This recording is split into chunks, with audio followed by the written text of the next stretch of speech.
Stop dreaming. But it's a dream. I've been out here trying to make it some things. Constantly working to chase the green. I've been out stepping, I keep my shit clean. Watching that shit out with bleach. I keep my shit out of reach. Fucking this beat like a freak till it's weak in the knees.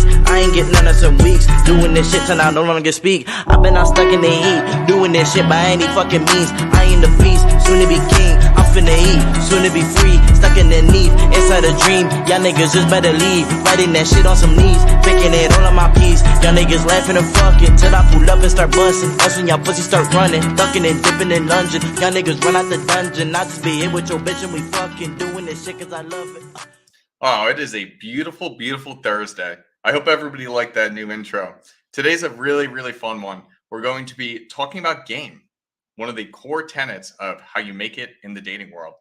So bring up Joel here. Joel, how you doing? Hello. Good. How are you? Doing good, man. And then our special guest, we got Paul from Come On Man podcast. How you doing, brother? I'm doing good today, man. Thanks for having me on today. Absolutely. Happy to have you. So let me just, for people who may not know who you are, obviously I do, but just for everybody out there, who is Paul Bauer? What is this Come On Man podcast? Oh, well, he's the undisputed world manosphere champion. Let me just tell you that right now. Damn. Oh, I love that thing. Your feud with Glenn is so funny. You guys come back and forth. You know what? What's real funny about that is Ryan Stone for years has been talking about how manosphere is kayfabe. It's basically pro wrestling. So, you know, Glenn had this idea of doing a pro wrestling skit. And I'm a pro wrestling fan, obviously. And I was like, dude, I've been wanting to buy a custom belt forever. This is the perfect excuse. So yeah. That is awesome. I love it. So who is Paul Bauer? So I'm a guy that I got divorced back in 2014. Actually, that's when that was when it was filed. It finalized in 2015. But I got divorced, found myself back on the dating circuit after having not been in practice for about 15 years.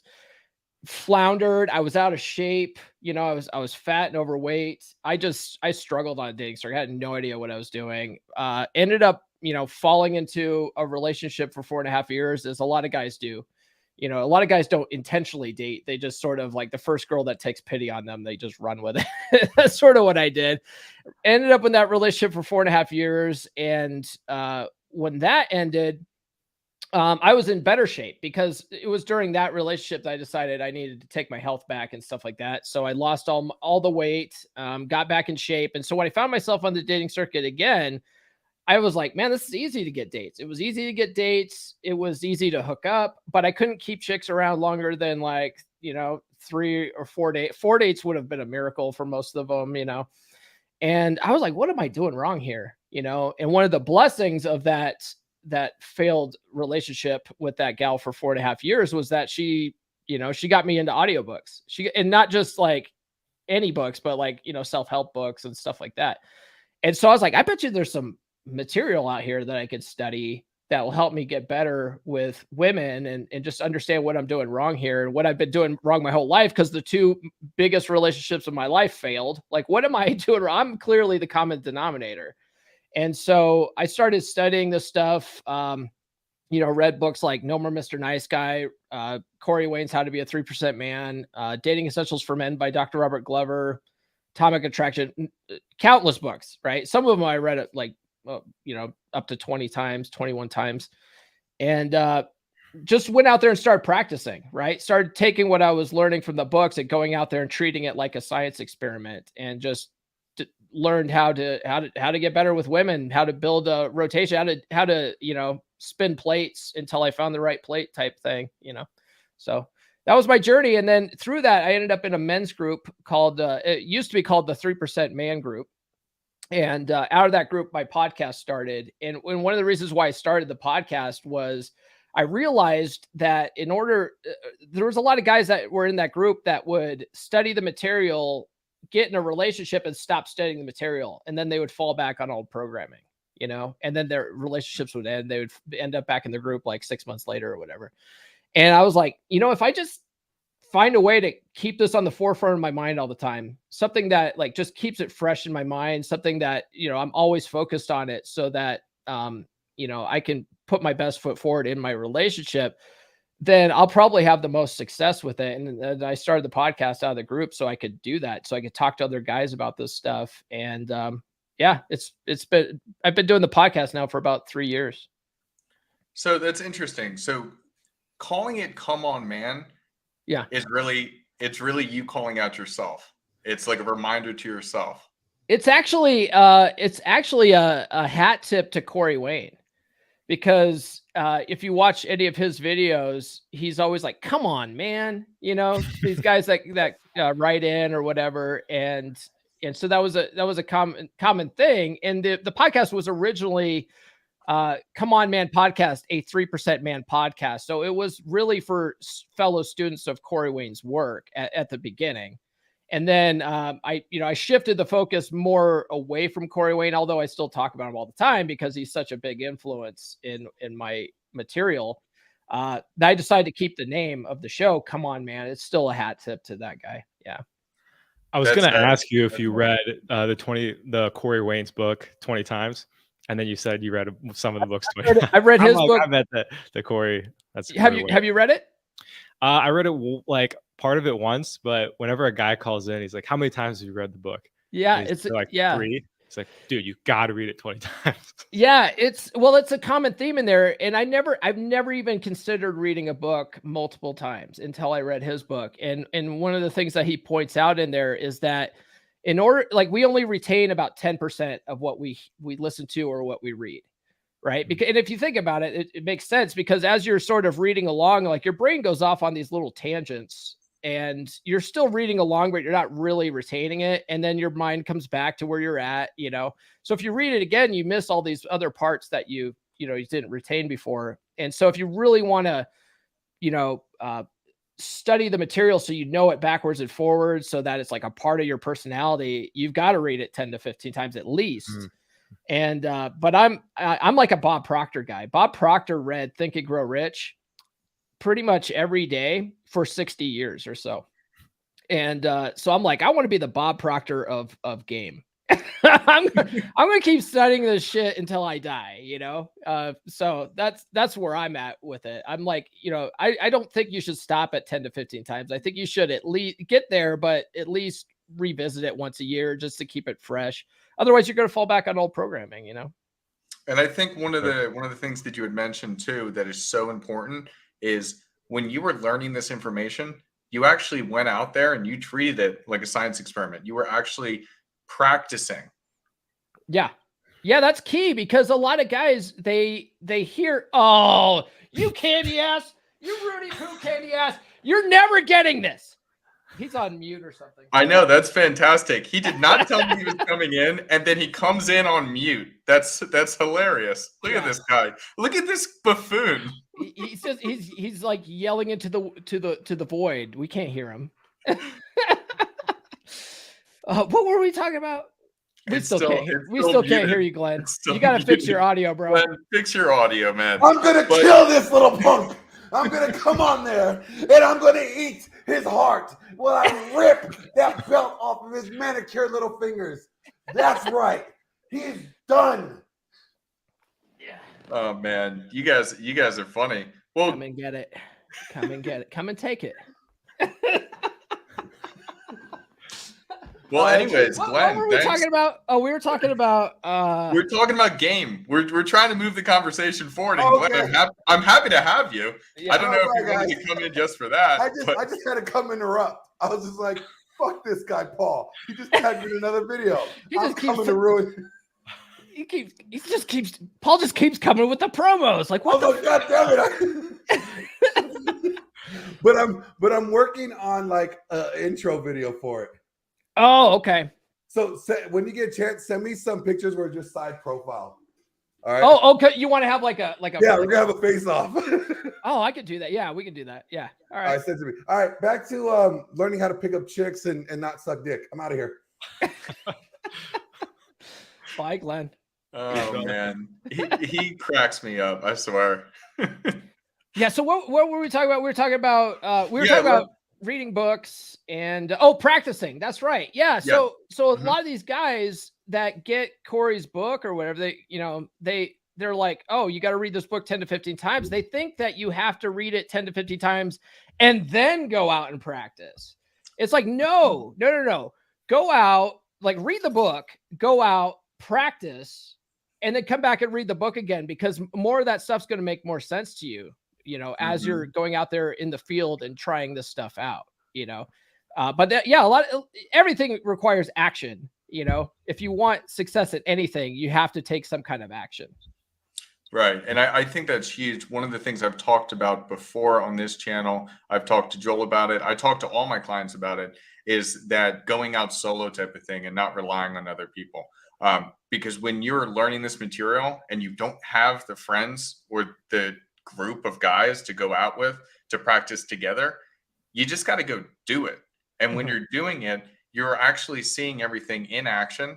And then when you're reflecting back on it and you're reading or listening back to material again, you're starting to hear like the stories and situations that people are putting out there actually are starting to match different things that you've experienced. And then it continues to build it forward 100%. Yeah. That's a big struggle, I think, guys deal with in this space. Man, my dog is dying over here. Do you hear her? She's like sneezing and whatever. Anyway, a lot of guys, they don't want to take the action, right? It's almost like a comfort thing. Like, well, if I just read this more, it's like an excuse not to go out, and they have these self-limiting beliefs that they're too afraid to challenge. And that's how you overcome this stuff, is you have to identify the self-limiting beliefs and challenge them. And the only way you're going to do it is by actually talking to real women. And one of the things I learned from Dr. Robert Glover's Dating Essentials for Men book is he recommends guys go out for a 12 for 12, right? Go out with 12 random chicks, 12 different random chicks in a 12-week period. And he's like, it's just for practice. They can be fat, they can be old. It doesn't matter. It's just for practice. And what I found was that if you're on dating, and we talked about this in your upcoming episode there, Huds, is what I found is that catfish dates are perfect for this, because if you're on dating apps, you're going to run into the occasional catfish date, and you can avoid them by doing, video chat or whatever ahead of time. But if you just skip the video chat, just go and meet them in person, well, you're going to run into some catfish, and those are perfect practice dates, and it's over after one drink. It's like no big deal, but you could practice body language, banter, flirting, a little bit. You don't have to sleep with them. You don't have to kiss them or whatever. You don't have to spend a gob of money on them. Like, one drink's not that expensive, and it's time, well spent, because you're getting that practice. Yeah. And you might find too that you're actually better. You're more on, because you just don't care about the girl as much. It's like, whatever, I can just be myself. And then you get to see what it's like to be your natural self around a woman. But then it's kind of frustrating, because then you meet a hot girl and you're just like back to all nervous and shit. Well, and that's one of the things I learned from Corey's book, actually, was that you got to treat all women the same. You got to treat the pretty ones like you treat the fat, ugly ones, because then you're going to be more like yourself. And actually chicks respond very well when you're a little more unfiltered, No, that's for sure. And what I think is so important about just going on the dates and getting the experience is you get to the point where it does just become natural, and you do kind of see all women the same. I'm at that point now. It took a long time to get there, but like I said this before on one of our podcasts, and I said to Joel, if you put a gun to my head and said I needed to get a girl and get laid in an hour, dude, I'll go out in sweatpants and I can make it happen. It really is not that difficult once everything clicks and you know how to just be naturally charismatic, which is, I think, what game really is all about. Game is like defining game here. Game is your mouthpiece. It's the way you move in life. It's your natural charisma. And it's not even just with dating, but it's just with all your relationships with people. Yeah, I would agree with that. I would also take it, if you're just talking about women too, it's about understanding that, you know, there's things that women say they want, there's things that women think they want, and then there's things that they actually respond to, and really having a good understanding of what they respond to so that you can capitalize on it. Yeah, I think that's one of the biggest, excuse me, one of the biggest mistakes that is made by a lot of men, especially growing up. I made this mistake plenty of times where you, like, if you ask a girl what she wants or what she's attracted to, she's not going to tell you the right answer. Yeah. And yeah, and so I think that that's one of the biggest mistakes that guys make is they tend to listen to what women say, not what they respond to. Yeah. Yeah. And women too, I don't think they do this on purpose necessarily. Some of them might, but when you ask a woman like what she's looking for, she's thinking in her brain of a long-term committed relationship, of a guy that she's already attracted to and how she wants to feel in that relationship. So a lot of that kind of stuff is like the beta comfort type stuff that she's looking for in a long-term committed relationship. Whereas that's not what she responds to in the dating scene when she's looking for a guy that she's sexually attracted to. You know what I mean? So like you have to capitalize on the stuff that makes you sexually attractive when you're on the dating scene to, you know, to sort of capture her attention. 100%. Joel, what do you think about that? Because I think for you, you've kind of run into some of that issues as well, where like you kind of be more of the like later down the line type of guy before like putting the cart before the horse. So tell me about your experience. Yeah, I was just going to comment on that too. It's like, that's something I've definitely struggled with is I know I'm going to be a great long-term partner, but I don't have that sexual just charge right away. And I still don't know actually how to unleash that within myself. So it can be very frustrating. Like I meet a lot of nice girls, a lot of girls that are just like more introverted, right? But when I meet that girl, it's just like a bomb, right? And you know, she's just like loves to romp around, and she's very openly sexual. I struggle unleashing that part of myself. So yeah, my question, I actually had a question for you guys. Like, yeah, how do you balance that? How do you like put away the nice guy and then unleash or even grow that part of you, that just sexual animal that wants to fuck and all the fun stuff? Yeah, I would say don't try to put that away. Like try to embrace that, because man, I had this conversation with there's a gal, she teaches girls girl game, right? Her name is Morgan May. She's been on my podcast like a dozen times. And one of the things that she talks about is when she's really attracted to a guy, it's a guy who really exudes that sexual energy, you know, and you really can only do that if you embrace your sexuality and like don't apologize for it. Like, I'm a man, I want to fuck, right? Like relationships are nice, but let's get down to it. Like sex is what holds relationships together. It's the glue that holds relationships together. If you embrace that and just realize, hey, I'm a man. The reason why I'm talking to pretty girls is because I want to get in their pants. Just embrace that, you know? That's the big thing. And then another thing too is the way I date. I know HUD's he's really good about getting girls to come to his place for a first date. Like that's how he dates. I always looked at like first dates like a chemistry test. Like, do I even like her or not? You know, so I was more about first dates, just going out for drinks, not really necessarily trying to close on the first date, because women will sleep with you by the second or third date on average. So I let go of that attachment to outcome on a first date. And I would go to that just for a chemistry test. Do I even like her or not? And that's how I looked at it. And then if I liked her, I'd go for a kiss, you know, either like if all the signs were there, I'd go for a kiss in the middle of the date. But if they weren't necessarily there, I'd definitely go for it at the end of the date if I liked her, because that's the ultimate test of interest. And then I knew, like, okay, I like her. Second or third date, I'm gonna close, right? And women will usually, you know, if they like you on a first date, it's a done deal by a second or third date anyway. So I just would let go of that attachment to outcome. So if I was a guy in your position, that's the way I would look at it, right? First date, don't even worry about trying to close, but always at least try to escalate physically by going for that kiss. Yeah. And at least getting a real sense of her interest level. And you'll find that 99% of chicks respond very well to a kiss. And some of them even like will melt in your hands, like on a first date. They're like, oh shit. Like, you know, and you're like, this is crazy. You know, this is amazing. Like I was always afraid to do it. And then I think it was like, man, it was like the first date. This is why I was saying like it was easy for me to date and hook up, was because after like I think it was the very first date after I broke up with that chick, I went on this date with this other gal and I fell back into the old habits of like not knowing what to do. And I went in for a hug on this girl. Because I was like, I didn't see any overt signs. I was waiting for like a written invitation or something, you know. And on my way home, she texted me and said, I really wish you would have tried to kiss me. And I was just like, what? Like I didn't get any kind of signs that you were, you know. And so then after that moment, I thought back to when I met my now ex-wife, and I was like, you know, I just went in for a kiss with that, you know. I did that with like previous girlfriends too when I was in high school.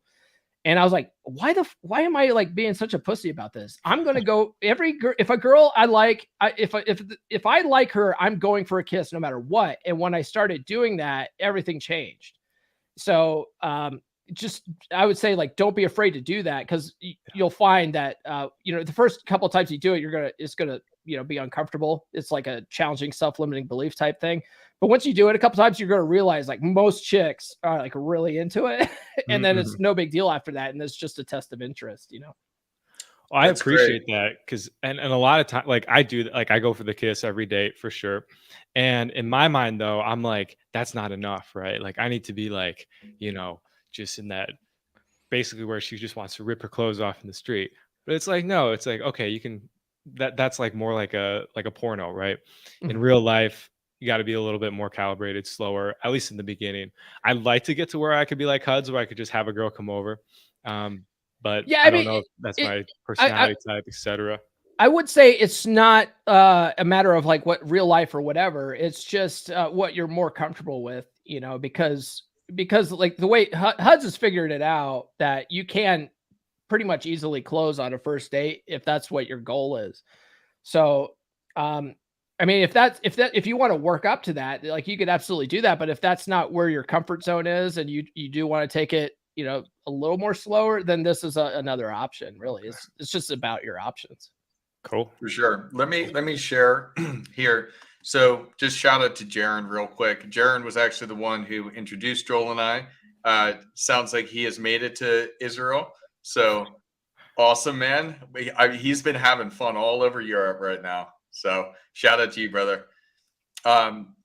So one thing I want to say when it comes to how to work on some of the escalation, these two guys right here, your eyes, they're your best friends.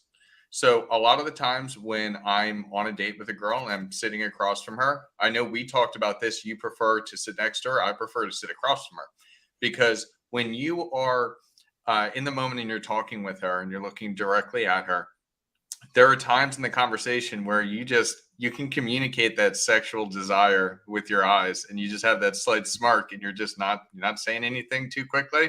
And then she just starts blushing and she's like, what is it? And it's like, nothing.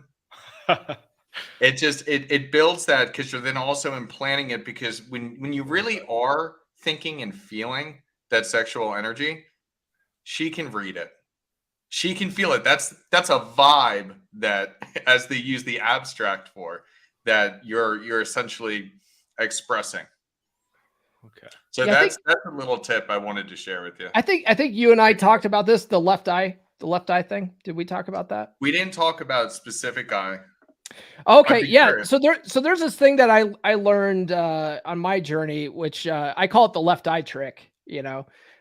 Which is, it's funny because like I think I first read about it in one of David Data's books, and what he was saying is when you really focus on her left eye, that's like the emotional eye, you know, and it's almost like you're mesmerizing this girl by keeping eye contact with her left eye.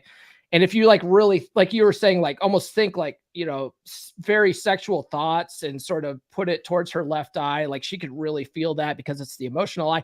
I don't know if that's true or not. I don't know if it's because it's an emotional eye or it's because you're just finding a focal point to make that eye contact.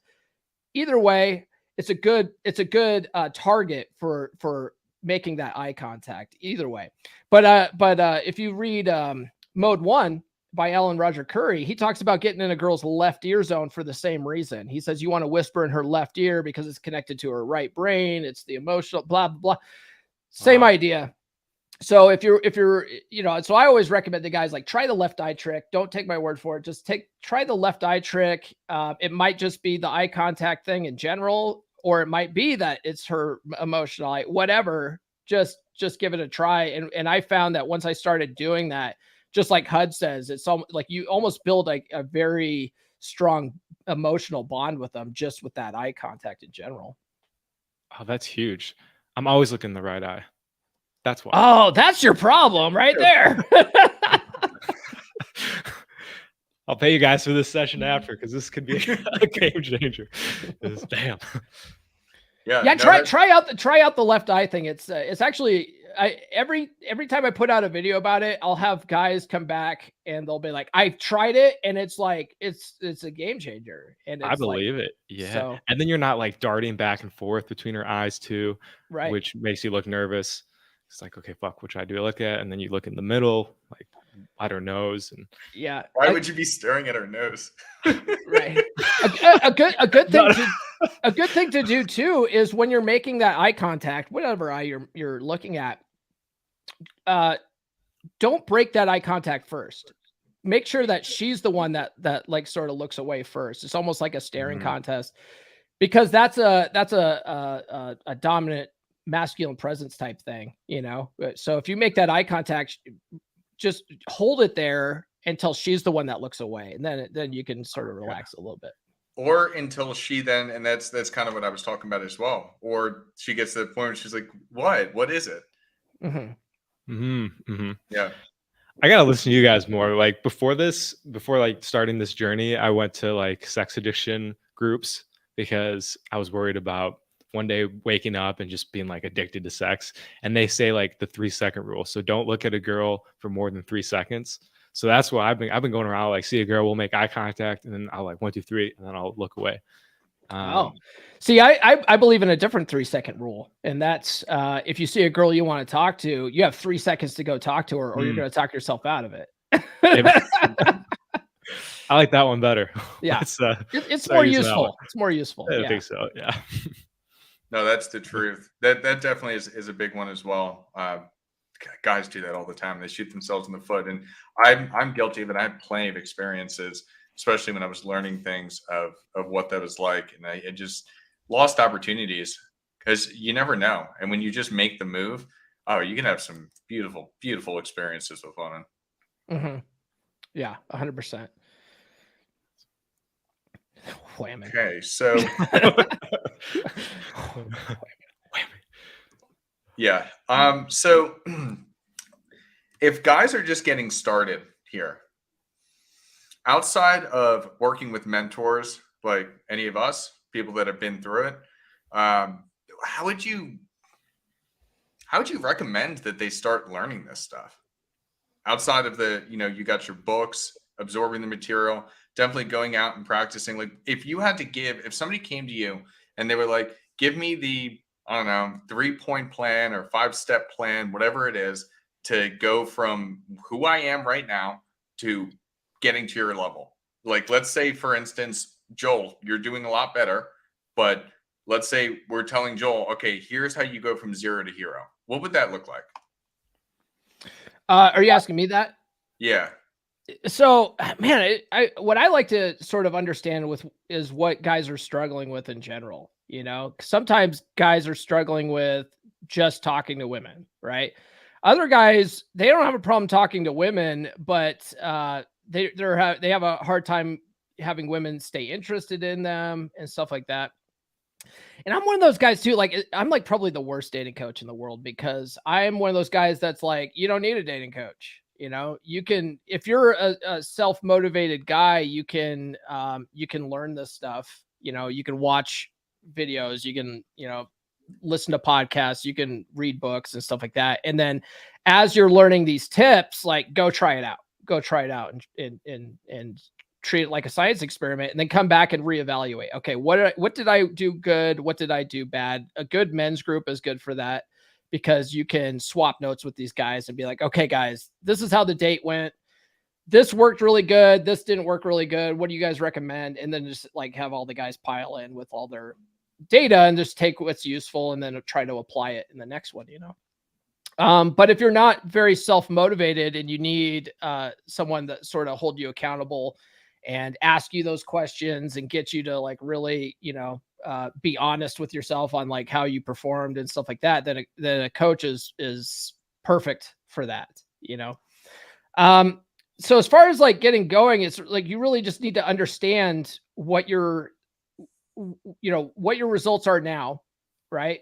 And then, reverse engineer that, like what thinking led you to that, that result. Right. Cause it's our thoughts, and that our thoughts create our actions create our results. Right. So look at your results, and then reverse engineer that and try to figure out what thinking caused you to go in that direction. That's where you identify like your self-limiting beliefs. Right. Mm-hmm. And then you need to go, okay, well, I didn't maintain eye contact because I was taught this 3-second rule thing, right? To look away after 3 seconds. Okay, well, that's a self-limiting belief. So let's challenge that. Let's try to hold eye contact for 5 seconds now. Let's try to hold eye contact for 10 seconds. Then like work up to, okay, let's hold eye contact till she looks away. You know, and then you start with baby steps and testing this out. And then you start getting more comfortable doing this stuff. And that's how you challenge your self-limiting beliefs, because your self-limiting beliefs cause anxiety, and your anxiety prevents you from taking the necessary actions to achieve your goals. You know what I mean? I like that. Yeah, that's why I asked the question, even though I kind of understood where we were going to go with it. But yeah. I wanted to get another piece, and that piece is what you're saying: reverse engineer it. If guys don't know their own problem, they're not going to be able to help it. Because if you're not being successful in the dating market, and then you just consume a lot of content or read a lot of books, you may be applying the wrong things. So yes, it's treating things like a science experiment. So take a moment. Okay, let's say the date got awkward or things got weird at that time that you look away after every 3 seconds. Okay, try something different. Identify those periods, those times that things kind of shift, and try different things out. I really like that. Yeah, I think Ryan Stone, I'm reading his book on frame right now. I think he refers to that as an OODA loop. I don't remember what the acronym means. I know like A is action, but I don't know. But that's effectively your OODA loop. You got to figure out what's causing that, your actions, and you got to reverse engineer all that and then come up with a new action. You know? I like that. Yeah, I'm gonna have to take a look at that. I haven't been able to read it yet. Okay, so I get a question for you. I know this is like such a hot topic because you got all these podcasts, like this in studio, like guys, and then a whole bunch of girls. You got Fresh and Fit. You've got the Whatever podcast. You got Purple Pill. I just saw that Trip just started his. We're going to be having him on next week. That'll be a great discussion. So what do you think the biggest struggles guys are having in today's dating market? Oh, well, now that you bring up like those shows, I think one of the biggest things that I see, at least online, making content myself, is that guys watch those types of shows. They get so focused on like the percentages and the stats and stuff that these shows produce, and they think that it's almost impossible to get a woman these days. You got to have 6-figure income. You got to have 6-pack abs. You got to make 6 figures, all this kind of stuff. And they just talk themselves out of even just talking to women in general. Right. And then they think that they watch a show like Fresh and Fit, and they think that all women out there, and especially in America, you know, all the Western women are broken. They think all these women are out there are all OnlyFans girls. It's like, if you guys just like stop watching that content, you know, like it's okay to watch, you know, for entertainment purposes, but if you just stop watching it, maybe give yourself like a break for a couple of months and then go out and actually talk to real women, you'll find that most women out there like aren't like that. Most women out there aren't having OnlyFans pages and stuff like that. You don't have to have 6 figures. You don't have to have 6-pack abs. It does help to be better in shape. I'm not going to lie to you about that, especially if you're on a dating app. You know what I mean? Like dating apps largely comes down to your pictures, your bio, how you open and how you close, right? Like, so your pictures, it's all about how you present yourself, how you market yourself. And if you're a fat, can we cuss on this show? Yeah. Fuck yeah.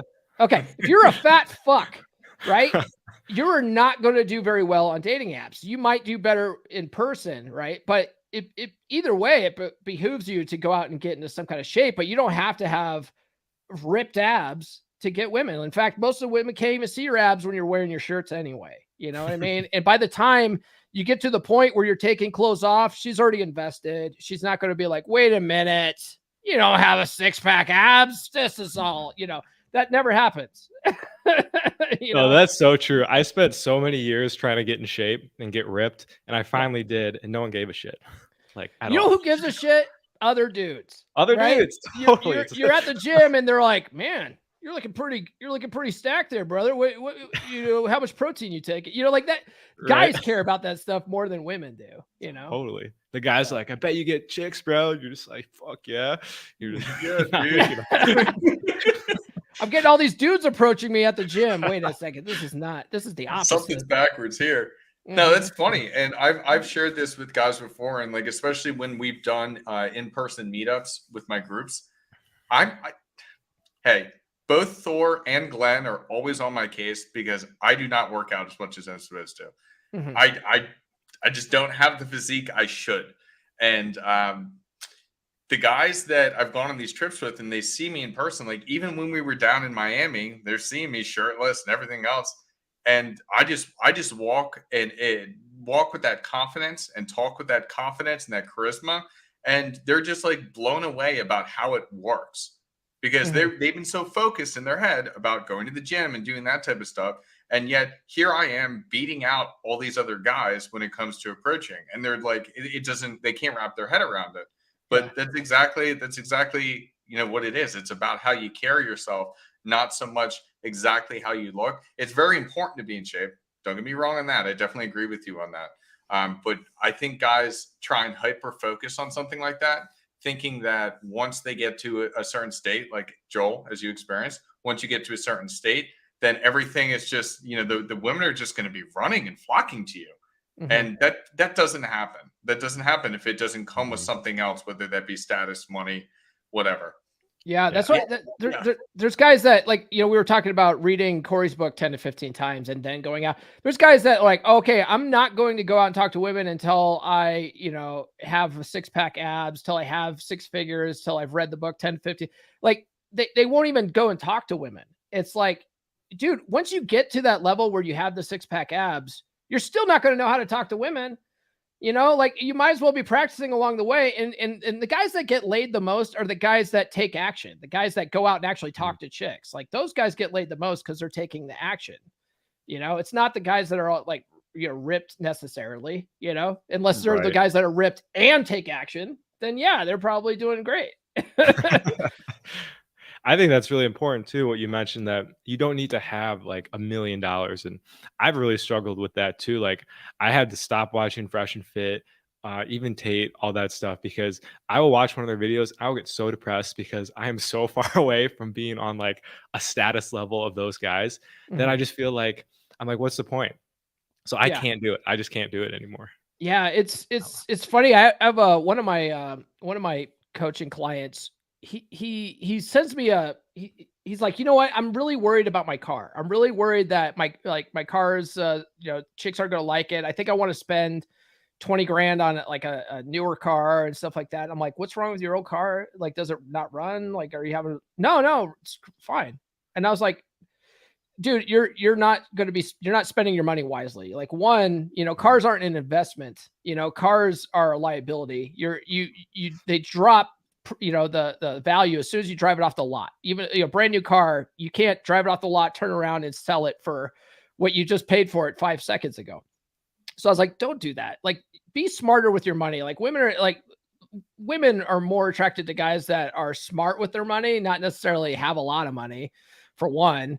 And I was like, too, like when I was out dating, I was driving around in a shitty 2010 Dodge Nitro. Like women had no idea what my car looked like on the first date anyway, you know, because I teach guys to date with low investment. Don't lead with your wallet, you know, go in for drinks only, get her invested in you. And then, you know, she could discover that, you know, that I actually do make six figures and stuff like that later. Like, but I don't lead with that, you know. I don't think Nurse Chick even found out that I made six figures for the first 2 years of our relationship. You know, she's like, well, he has a house, you know, but he drives that shitty, you know, but like she didn't care about my car and stuff like that by the time she saw my car. Yeah. So, yeah, and it really is. That's a self-limiting. That's a perfect example of a self-limiting belief right there. And I think shows like, you know, Fresh and Fit, and you know, and I like Andrew Tate's content. I like Rich Cooper's content, you know, but like driving around in a McLaren and stuff like that is unrealistic for most guys. And you just got to come to terms with the fact is that most chicks understand that too. They don't expect a guy to have a McLaren. They don't expect a guy to have a Bugatti, you know? So yeah, a lot of guys are worried about the wrong things, I would say. That's a red pill truth right there, man. that's deeper than the red pill itself. And I had that experience very recently. Like I got in a car wreck. I was driving a Prius and I was like, I need a better car. Like I deserve to get something nicer. So I got like a 2015 Elantra. It was kind of sleek, kind of it's sexier than a Prius. But I got laid way more when I was driving my Prius. Like because I think I was just smarter with my money at the time. Yeah, you probably didn't lead with, "Hey, I drive a Prius," you know, like that. If you get a chick invested in you, and then she discovers you have a Prius, she's not going to care by that point. She's already invested, right. You know, totally. And I had a rental car for a little bit. I just want to say, sorry, I just want to say, it's like that is so important. So for any guy that's listening to this, when you're on like the dating apps and you see the girls have like their list of you need this, you need this, you need this, whether it be the 666 of the 6-figure income, 6-pack abs, 6 feet tall, or whatever other laundry list they have, it's all BS. Because once you gain that attraction, most of it goes out the window. So just read through that and understand that. Know your own worth, because once you know your own worth and you lead with it and you have that charisma, nothing else really matters. It's like a lot like jobs, right? A lot of companies will put make it to make it. Well, a lot of companies will put on their job description, oh, you got to have a degree, you got to have these certifications and stuff like that. But all that's a wish list. But if you go in with like the right experience, like, and you can show that, like, they don't care. They don't care that you don't have all those certifications, stuff like that. They care that you know what you know. It's the same thing with dating and relationships, you know. Women, like, they might say all this stuff, but then if you can show you that you're an attractive guy that knows how to set the tone and take the lead, women are like, okay, yeah, all right, yeah, I like this guy. You know, like they don't care. That's the truth. Like when you see that stuff out there that says like, oh, all these entry level jobs, it's all like 4+ years of experience, but I'm fresh out of school. Like, how are people even getting these jobs? Yeah.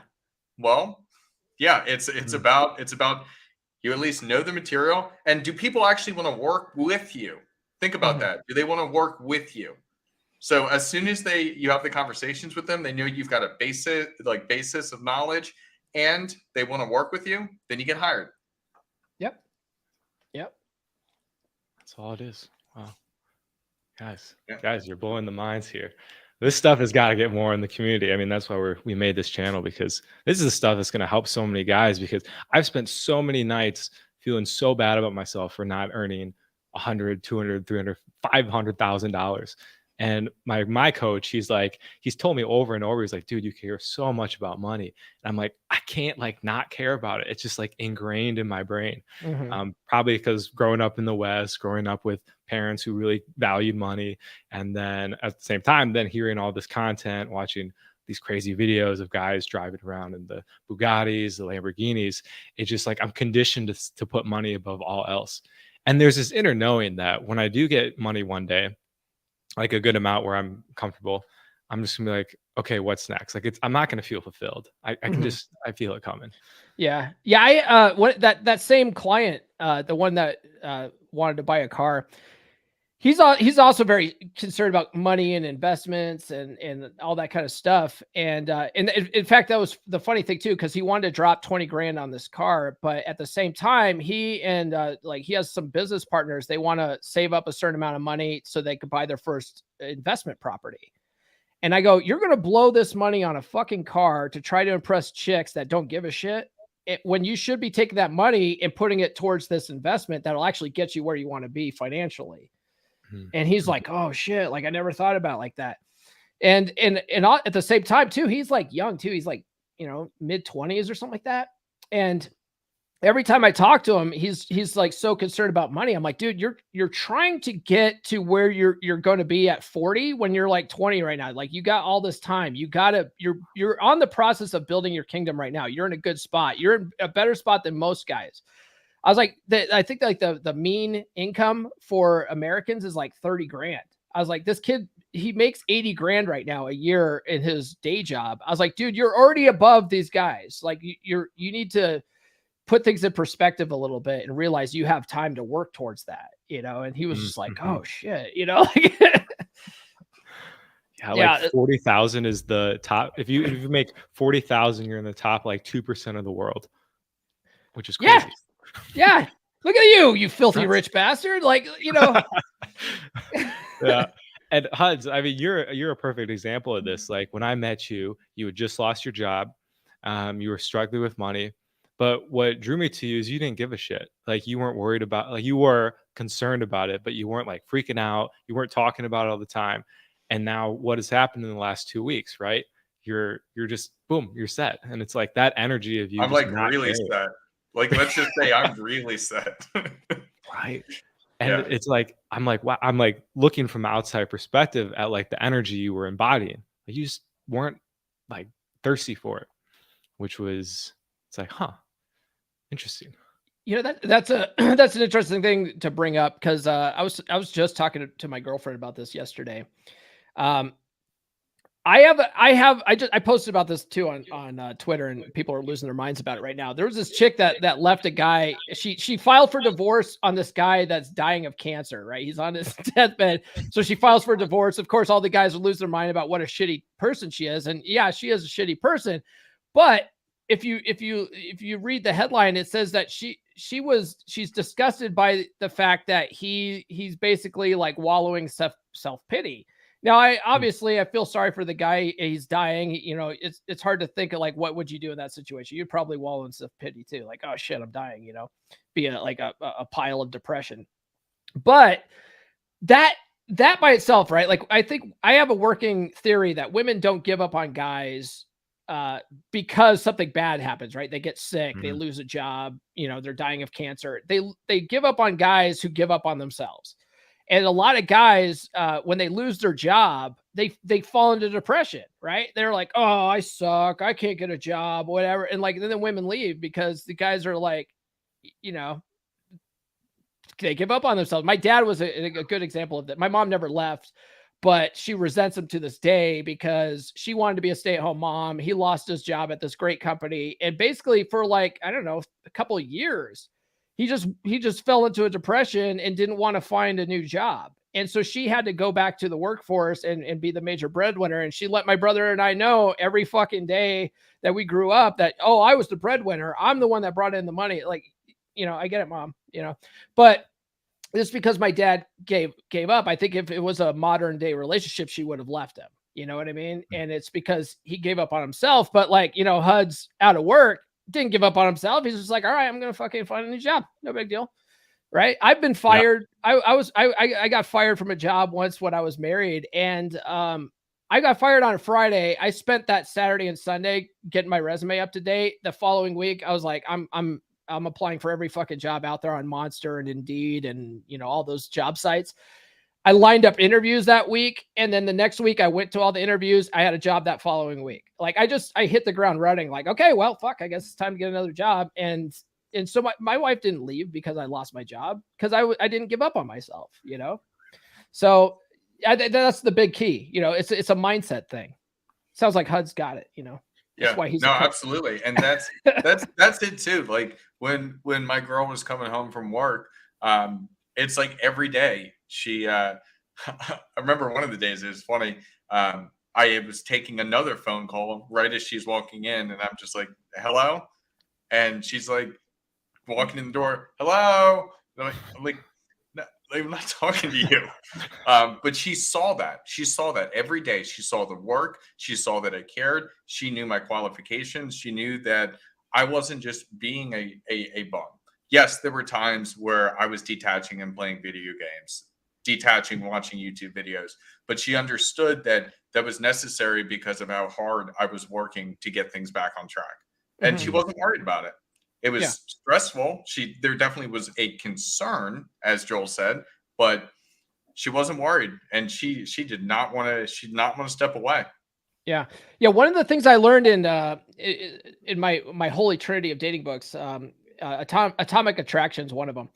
One of the things I learned is that women don't necessarily care about money, or what they care about is drive, ambition, confidence, decisiveness, stuff like that. All the things that men have that make money, right? It's not the money itself. It's that all the qualities that it takes to get to be a guy that makes money. The qualities of a leader, the qualities of a conqueror.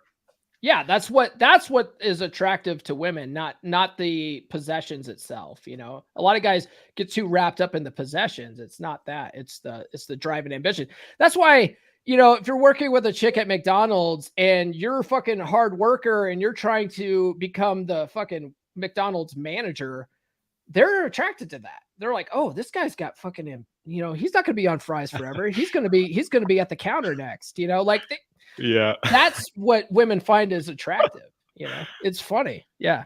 My first job was McDonald's, and I had no drive to be manager, so no girls wanted me. That was it. I would have known. I would have known. And I was on fries. That's where the big money is. No. That's funny. I love that. Well, anyways, that's a good segue talking about attraction, things like this. I'm pretty sure you have a course, don't you? That's something about attraction?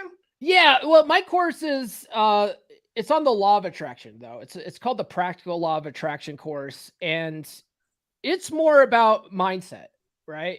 Because if you're familiar with like the movie The Secret, they talk about the law of attraction.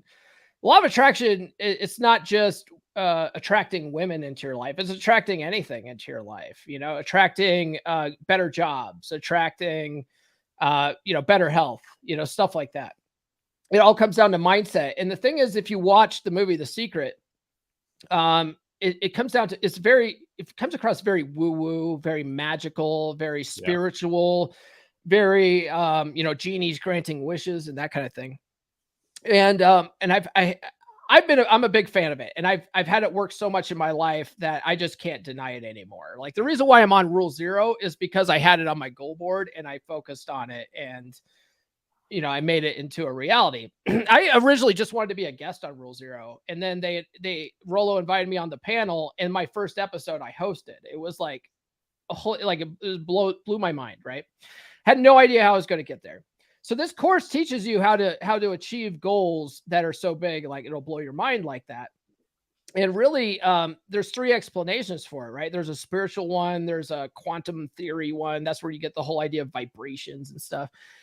But the spiritual one and the quantum theory one is really hard for a lot of people to digest, right? Like if you're a agnostic or atheist, you're going to be like just dismiss the spiritual answer to it, right?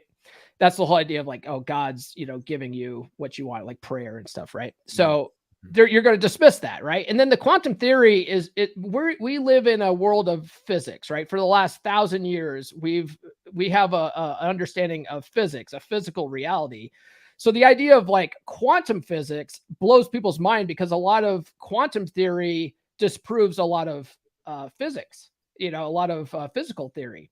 So a lot of people have a hard time wrapping their mind around that. But the third explanation is a psychological one, right? Mindset, reprogramming your subconscious mind. You have a paradigm, right? Your thinking causes your actions, that sort of thing. That's what the course is about. The course really breaks it down into simple terms that most people can wrap their mind around and gives you actionable information on how to reprogram that subconscious mind to achieve goals that you want.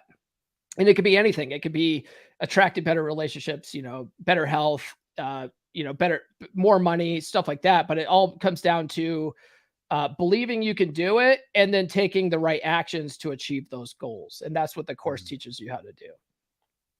I love that, dude. I love that. And I love that it's practical, like you were saying. That's the big critique I have with that space, like the spiritual space, is it's very like, I'm going to meditate every day and then I'm going to be rich. It's like they never say you got to put in a lot of work ever. Yeah. Ever. And the funny thing about it too is because I sort of unveiled that course on Rule Zero. I think that was the first time I ever like put it out there. I know that like Rollo's not a fan of it, right? He calls it like the positivity grift, right? And then I think I don't think Ryan Stone's a big fan of it. At the end of that show, what's his name? Apex Mindset Paul. He's like, yeah, I wouldn't have called it that, right? Like, like none of the guys on the show sort of like the idea of law of attraction, but I've had it work so much in my life that I can't deny that it's a real thing. Whether it's God and he's materializing stuff to show up in your life, like that might be true.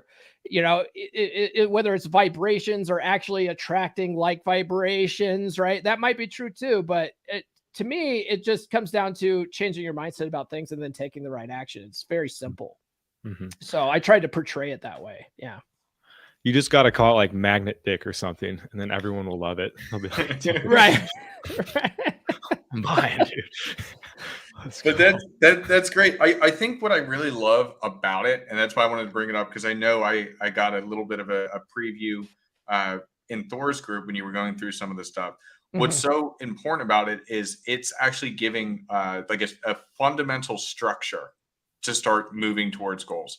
And I think a lot of the times, and I know I have this issue. So if we're talking about like dating, game, things like that, I tend to talk at this level. Like, I mean, Joel experienced it when we were talking with Jaron on the show, and we're talking at this level, and Joel's still like here.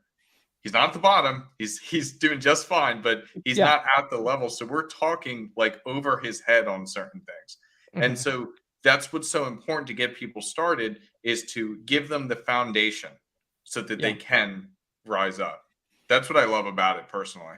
Yeah. And in that course too, it gives you things to start with, right? It gives you like things you could start with like today to start changing your results in life. And then I also talk about different materials that, other books that I've read and studied, like if you really want to go in depth on it and stuff, which does go, some of these other books go more into depth on those other explanations if you want to go down that rabbit hole.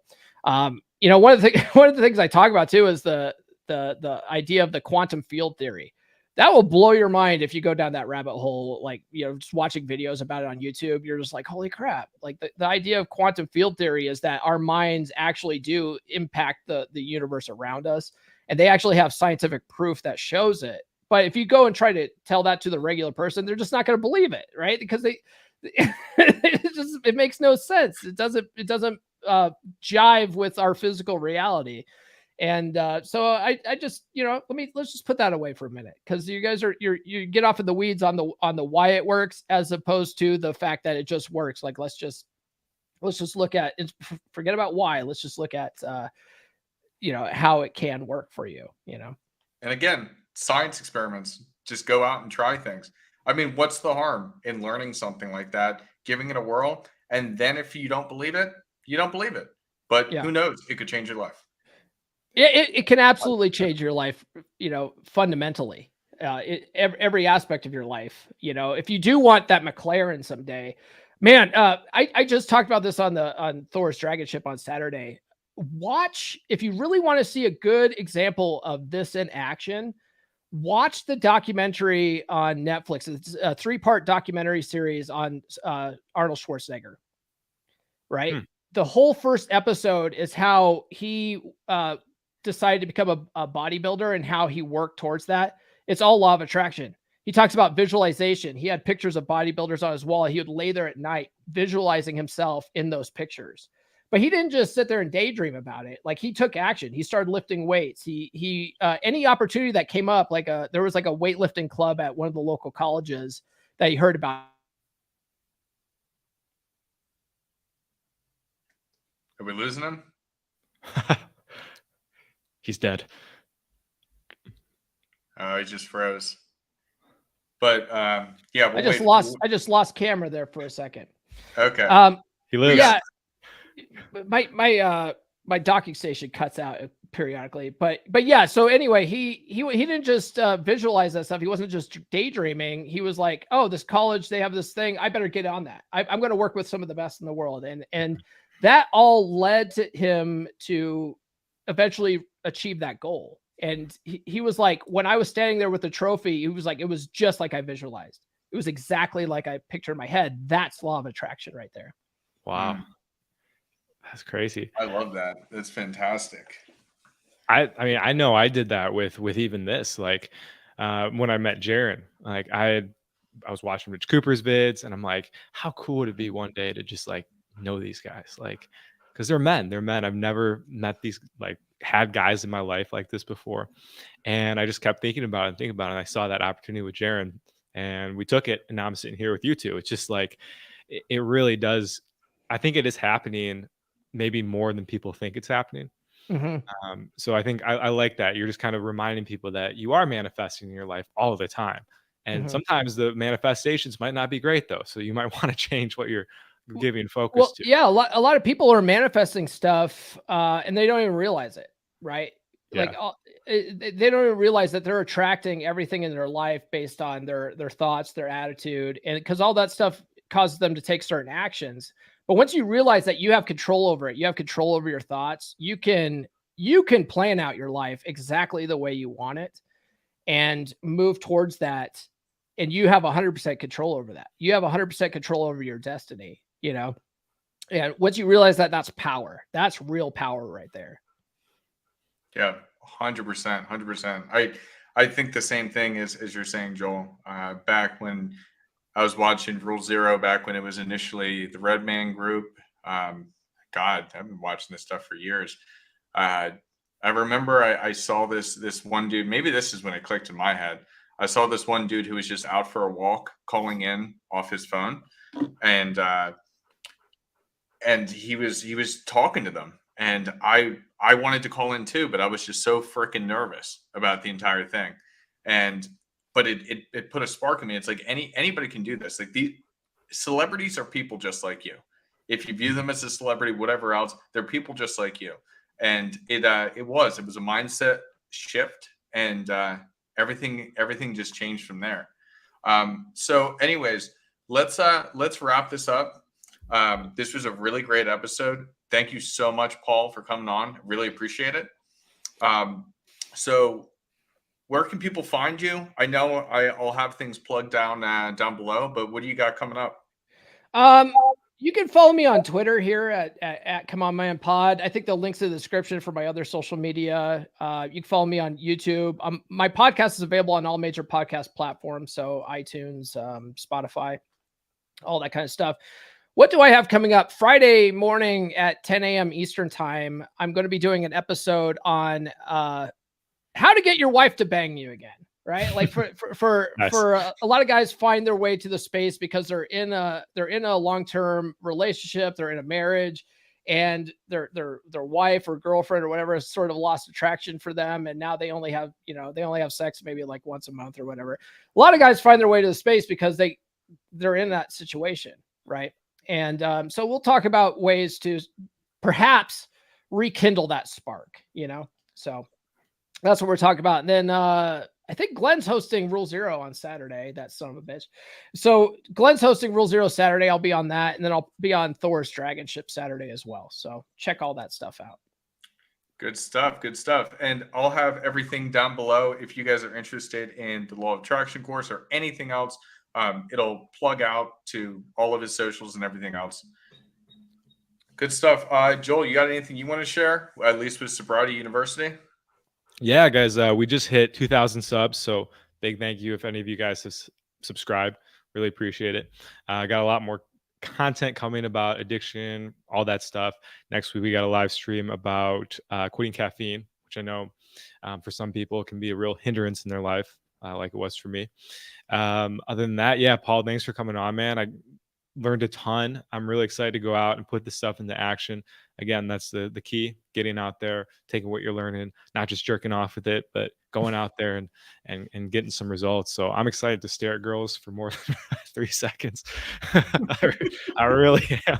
And to close this OODA loop that's been going on for years now. So yeah, again, guys, you can follow me at Sobriety University on YouTube, or at Sobriety University _ on Instagram. Good stuff. And then at least on my end, personal stuff, personal branding stuff. Obviously you got me at the husband right there. If you want to reach out to me with any dating questions, you can also schedule a consult directly from there. Do initial 30-minute free consults just to see if we're a match, because that's the most important thing. If we're not going to work well together, we're not going to work well together. And then outside of that, got a lot of things in the works, and I'm super excited to announce in time, but can't put the cart before the horse. And then outside of that, when it comes to the Men and Now podcast, we got who? We got Trip next week. Trip Advice. Yeah, we got Trip Advice. He's another guy that does dating content. He's got over 1 million subs.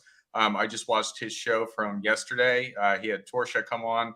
He's doing live podcasts now, as it seems to be the trend.